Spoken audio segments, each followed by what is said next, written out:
Hello friends, आज हूँ तमने मकाई बाफानी साची रीत बताईश जेनाथी तमारा दाना एकदम खिलेला रहेशे, सेपटाय नहीं अने सारी रीते बाउल बनशे।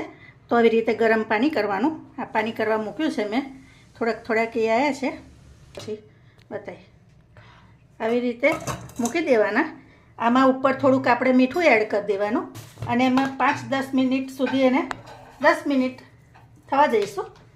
મીઠું તમારા ટેસ્ટ પ્રમાણે એડ કરી દેવાનું, હલાવી અને એને ઢાંકી દેવાનું અને કાઢી લેવાનું। દાણા થઈ ગયા છે।